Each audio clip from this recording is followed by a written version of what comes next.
Bonjour à toutes et à tous. Aujourd'hui, nous partons explorer le formidable univers des relations mathématiques et plus particulièrement des fonctions.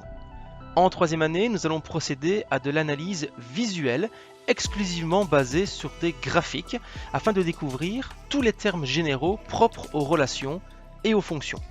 Bon, on va pas se mentir, il y en a quand même beaucoup, mais tu vas voir, à l'aide des graphiques, leur compréhension est rendue beaucoup plus facile. Avant de parler de fonctions, il faut d'abord parler de relations.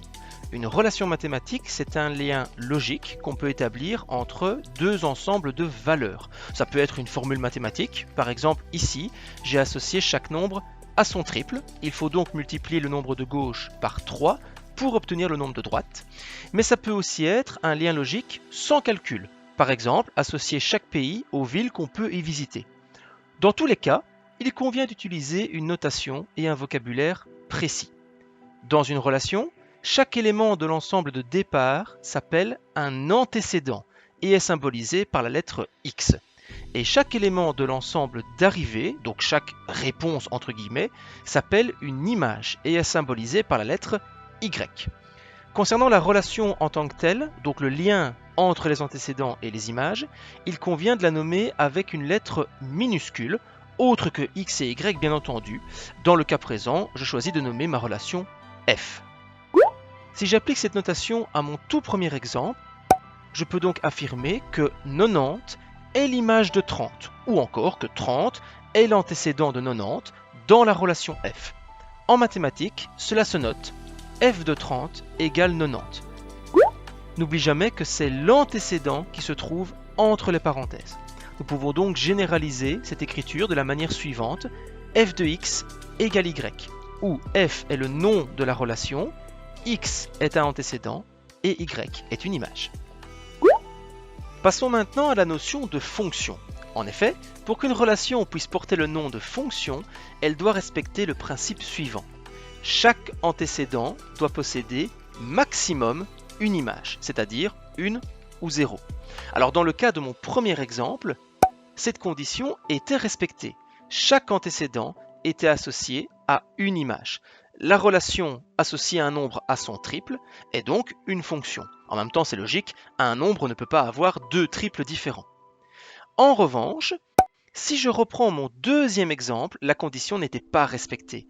En effet, certains antécédents étaient associés à plusieurs images, c'est-à-dire au moins deux.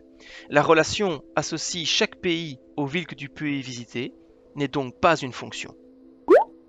Alors graphiquement, ce critère est facilement observable. Prenons par exemple ces deux graphiques qui illustrent chacun une relation. Dans la situation de gauche, le graphique n'illustre pas une fonction. En effet, je peux y trouver un antécédent, ou même plusieurs, qui possèdent plusieurs images. En revanche, dans la situation de droite, aucun souci de ce point de vue-là. Chaque antécédent possède une image, la relation est donc une fonction.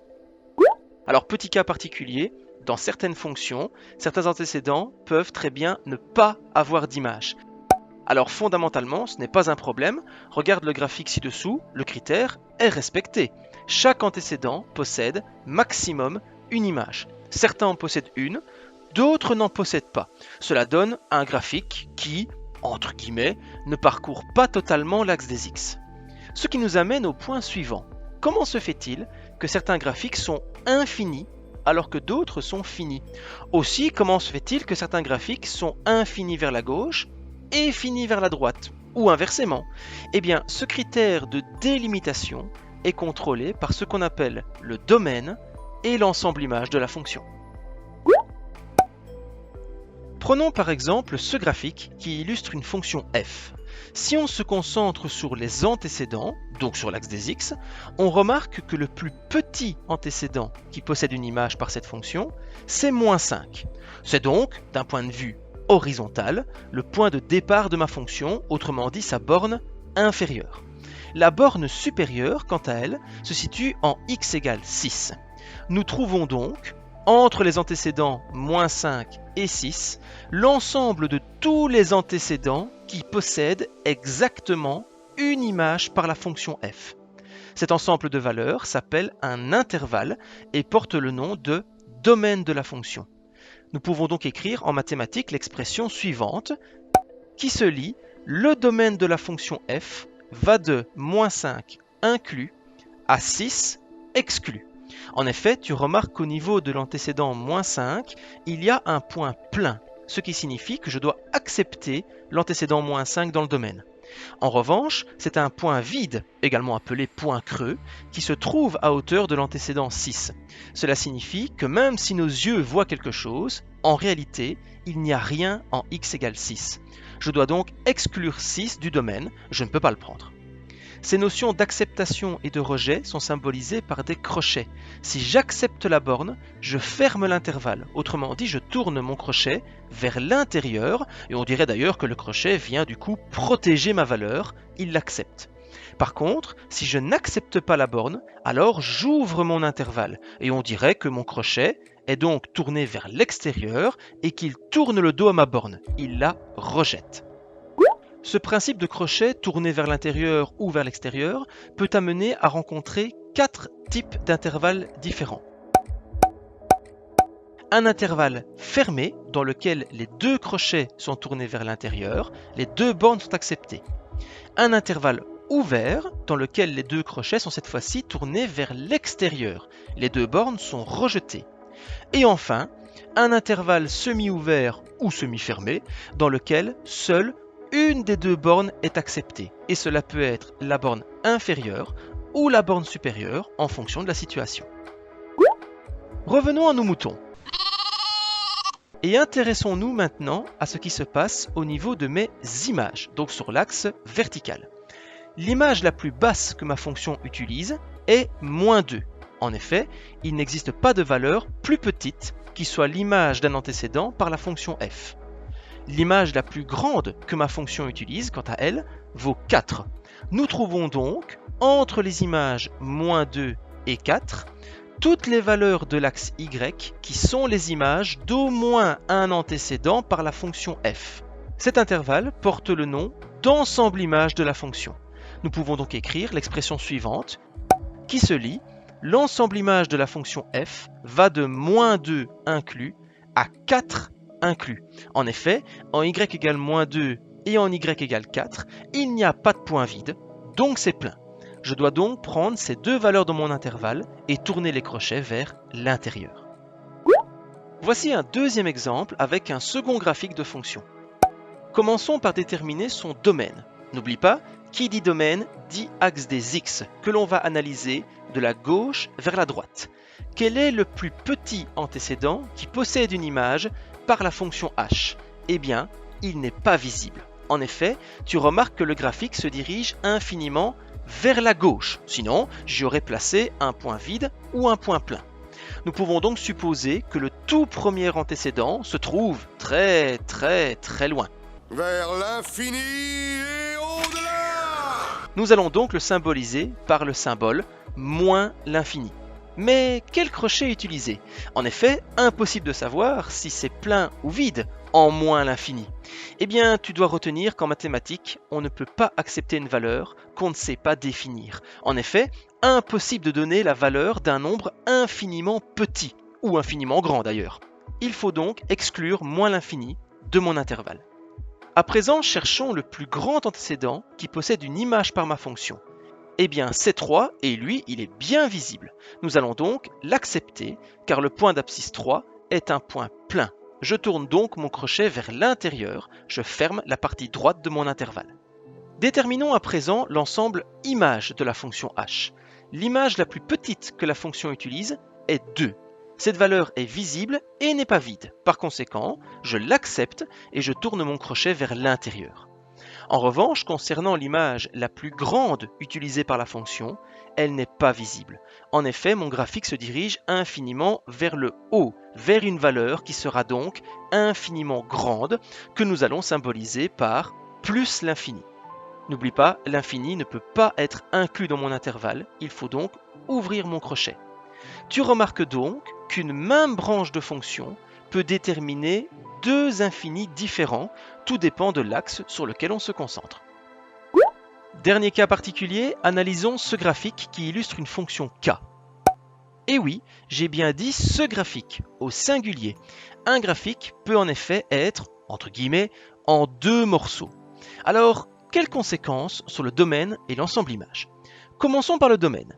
L'antécédent qui va démarrer mon domaine, c'est -4, et nous allons l'exclure, car point vide, et l'antécédent qui va terminer mon domaine, c'est 6, que nous allons inclure, car point plein. Mais il y a un problème. En effet, il y a des antécédents entre -4 et 6 qui n'ont pas d'image par la fonction k. Il s'agit des antécédents qui se trouvent entre 1 et 3. Ils ne peuvent donc pas figurer dans mon domaine. Autrement dit, je ne peux pas me rendre directement de -4 à 6 en suivant le graphique de ma fonction. Il faut donc couper mon domaine en 2 parties, une pour chaque partie de mon graphique. La première partie, donc la partie de gauche, va de -4 à 1, et la deuxième partie, celle de droite, va de 3 à 6. Attention à bien respecter le sens des crochets. Il me reste à unir mes 2 intervalles grâce à un grand U majuscule, première lettre du mot union, qui illustre que même si ma fonction n'est pas continue, ces 2 intervalles forment le domaine d'une seule et même fonction. Concernant l'ensemble image de ma fonction k, ce sera beaucoup plus simple. En effet, d'un point de vue vertical, les images rencontrées s'étendent de -2 à 2, et je peux sans aucun problème rejoindre l'une et l'autre en suivant le graphique de ma fonction. Autrement dit, chaque image située entre -2 et 2 est l'image d'au moins un antécédent de ma fonction. Imk s'étend donc de -2 à 2. Attention donc au principe suivant, ce n'est pas parce que j'utilise un union dans le domaine que je devrais forcément en utiliser un dans l'ensemble image. Ça peut arriver bien entendu, mais ce n'est pas systématique. Ça fait déjà beaucoup d'infos. Alors avant de passer à la suite, n'hésite pas à boire un grand verre d'eau, à aller prendre l'air quelques minutes, pour ensuite revenir plus fort pour la deuxième partie de la vidéo. Nous allons à présent nous intéresser à l'évolution et à la position du graphique d'une fonction. Reprenons le graphique de ma fonction f et intéressons-nous aux intersections avec les axes du repère. Tu peux remarquer que le graphique coupe les axes à 3 reprises. 2 intersections avec l'axe des x, une avec l'axe y. Concernant ce dernier, nous pouvons donc dire que -2 est l'ordonnée du point d'intersection entre le graphique et l'axe y. -2 porte donc le nom d'ordonnée à l'origine, et une fonction ne peut posséder qu'une ordonnée à l'origine maximum, sinon, c'est pas une fonction. Concernant l'axe des x, nous pouvons dire que -1 et 3 sont les abscisses des points d'intersection entre le graphique et l'axe des x. -1 et 3 sont donc ce qu'on appelle les racines de la fonction. Alors sache que d'autres noms existent, tu peux aussi appeler ces valeurs abscisse à l'origine de la fonction ou encore 0 de la fonction. Note également que contrairement à l'ordonnée à l'origine, une fonction peut admettre plusieurs racines. En effet, plusieurs antécédents différents peuvent avoir la même image, qui dans ce cas-ci d'ailleurs est 0. Les racines vont nous être très utiles car elles délimitent des portions de graphique qui sont soit au-dessus de l'axe des x, soit en dessous. Autrement dit, des parties de ma fonction dans lesquelles toutes les images sont soit strictement positives ou bien strictement négatives. Commençons par cette zone repassée en rouge. Tu remarques qu'elle est intégralement en dessous de l'axe des x. Nous pouvons donc dire que lorsque les antécédents prennent des valeurs strictement comprises entre -1 et 3, les images sont strictement négatives. Il faut bien préciser strictement, car en -1 et en 3 exactement, je me trouve sur l'axe des x. Autrement dit, l'image est nulle et non pas strictement négative. En mathématiques, cela se note de la manière suivante. Alors, no stress, je vais t'expliquer comment le lire. D'un point de vue purement mathématique, f de x est strictement négative si et seulement si x appartient à l'intervalle ouvert -1, 3. D'un point de vue plus compréhensible, tu peux le lire de la manière suivante. Les images, donc f de x, sont strictement négatives à condition que x se trouve quelque part entre -1 et 3, mais pas -1 et pas 3. Passons maintenant à l'autre partie du graphique, celle qui est au-dessus de l'axe des x. Tu l'auras deviné, c'est la zone strictement positive. En effet, les images de tous les points repassés en vert le sont toutes. Nous pouvons donc écrire cette notation mathématique qui affirme que f de x est strictement positive si et seulement si, à condition que, x appartient à l'intervalle -5, -1 ou bien à l'intervalle 3, 6. En effet, il faut unir les deux intervalles verts, ils ne se touchent pas mais ils correspondent tous les deux aux critères de positivité. De plus, n'oublie pas de prêter attention aux crochets. Tous sont ouverts, sauf celui qui couvre le -5. En effet, lorsque x vaut -5, l'image vaut 2 et le point est plein. Donc, je prends cette valeur. Alors au niveau de l'écriture mathématique, une fois que tu as compris le truc, c'est pas très compliqué, mais en revanche, c'est très long à écrire. Eh bien, tout ce que nous venons d'affirmer, en ce qui concerne le signe de la fonction f, peut se résumer de manière très courte dans un tableau qui porte le nom de tableau de signes. Dans un tableau de signes, il faut toujours écrire sur la ligne supérieure les antécédents particuliers, c'est-à-dire ceux qui délimitent le graphique, autrement dit les bornes, ainsi que les racines, car c'est là, bien souvent, que la fonction va changer de signe. On écrit tous ces nombres dans l'ordre croissant et le tour est joué. N'oublie pas que deux petits points viennent toujours encadrer chaque antécédent particulier. Ces points en fait représentent tous les antécédents qui se trouvent entre deux antécédents, avant le premier et après le dernier. Pour la ligne inférieure, qui va donc nous permettre d'illustrer le signe de la fonction f, je te conseille de procéder en 3 étapes. Première étape, on assure les zones non définies. Autrement dit, là où il n'y a pas de graphique, je ne sais rien mettre en couleur. Ce sont les zones avant -5 et après 6. En effet, ce sont mes bornes. Il est donc logique qu'il n'y ait rien avant la borne inférieure et rien après la borne supérieure. Il y a également un autre endroit où il n'y a rien, mais c'est trompeur car nos yeux, eux, voient quelque chose. Je parle bien sûr du point vide. En effet, l'antécédent 6 n'a pas d'image. Il faut donc également assurer la zone de mon tableau qui se trouve sous l'antécédent 6. Deuxième étape, on note les images qui correspondent aux antécédents indiqués dans mon tableau. L'image de -5, c'est 2. L'image de -1 et de 3, c'est 0. C'est logique, ce sont les racines de ma fonction. Et enfin, troisième étape, placer les signes. Entre -5 et -1, la fonction est strictement positive. Je vais donc écrire un plus sous le petit point qui sépare -5 et -1. Entre -1 et 3, la fonction est strictement négative. C'est donc un moins que je vais écrire. Et enfin, entre 3 et 6, la fonction est strictement positive de nouveau. Ce sera donc un plus. Tu l'auras compris, l'utilisation des couleurs est un véritable atout car cela permet de visualiser très rapidement la situation. Il nous reste enfin à nous intéresser à ce qu'on appelle sa variation, autrement dit sa croissance. Comment le graphique se comporte-t-il lorsque j'évolue sur celui-ci? Monte-t-il ou descend-il? Avant de rentrer dans le vif du sujet, n'oublie jamais de respecter une règle essentielle. On se déplace toujours de la gauche vers la droite, autrement dit, dans l'ordre croissant des antécédents.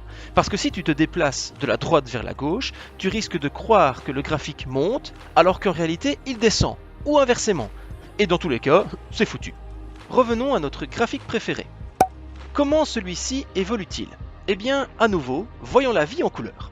J'ai repassé en vert les parties du graphique qui montent, autrement dit, les zones sur lesquelles la fonction est strictement croissante. En effet, au fur et à mesure que les antécédents augmentent, les images augmentent aussi.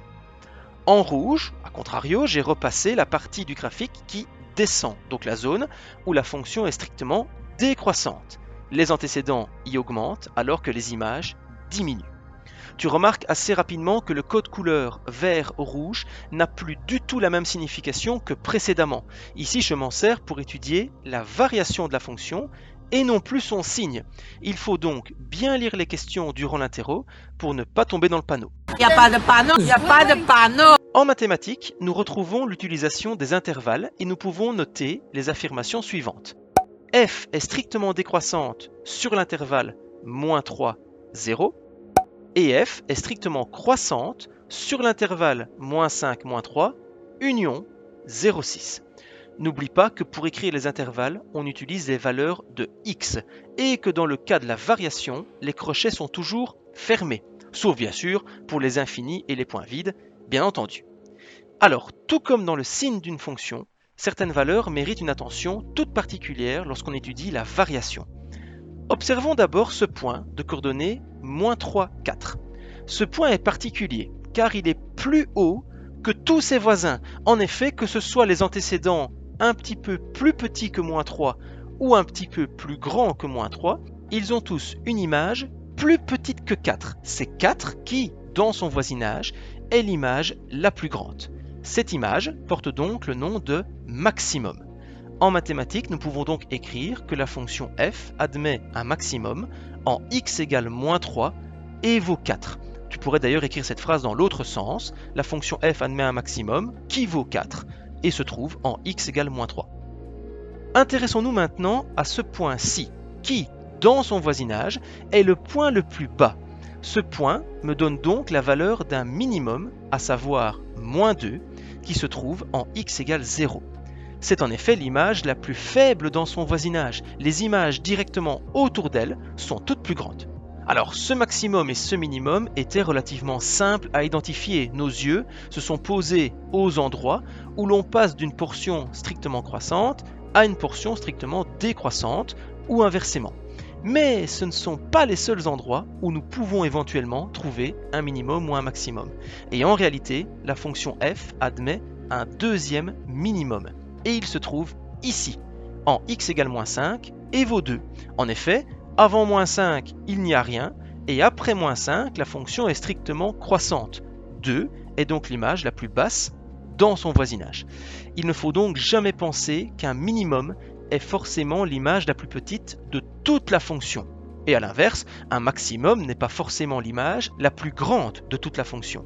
Maintenant, parmi les deux minima présents sur notre fonction f, il y en a bien un qui est plus petit que l'autre. Il s'agit de -2, que nous pouvons donc appeler minimum absolu ou encore minimum global. Concernant le maximum, étant donné que c'est le seul présent dans ma fonction, on peut également l'appeler maximum absolu. Alors attention au piège, et peut-être y as-tu pensé, le point de coordonnées 6, 2 est un point vide. Nous ne pouvons donc pas y trouver de maximum. Si le point est vide, c'est qu'il ne se passe rien à cet endroit. Alors tout comme pour le signe d'une fonction, étudier la variation c'est relativement long. Nous allons donc tout résumer dans un tableau qui porte le nom de tableau de variation. Même logique que pour un tableau de signes, on commence par compléter la première ligne avec les antécédents particuliers. Dans le cas d'un tableau de variation, nous y indiquerons les abscisses des bornes ainsi que celles des maxima et des minima. N'oublie pas d'encadrer les antécédents avec des petits points et nous pouvons maintenant passer à la deuxième ligne du tableau de variation. Premièrement, on assure les portions de la fonction où il ne se passe rien, en n'oubliant pas les points vides à assurer aussi. Deuxièmement, on écrit l'image de tous les antécédents présents sur la première ligne en précisant lorsqu'il s'agit d'un minimum ou d'un maximum. Et enfin, troisièmement, on note la variation de chaque intervalle à l'aide d'une flèche. Une flèche qui monte pour les zones strictement croissantes et une flèche qui descend pour les zones strictement décroissantes. À nouveau, ce n'est pas obligatoire dans le tableau, mais l'utilisation de couleurs peut aider à y voir plus clair. Vert pour les flèches qui montent et rouge pour les flèches qui descendent. Voilà qui met fin à notre voyage dans l'univers des fonctions. J'espère que ça t'a plu et que tu as bien tout compris. N'oublie pas la clé, refaire un maximum d'exercices afin de t'assurer une bonne maîtrise du chapitre. Bonne journée à toi et à bientôt dans une nouvelle vidéo.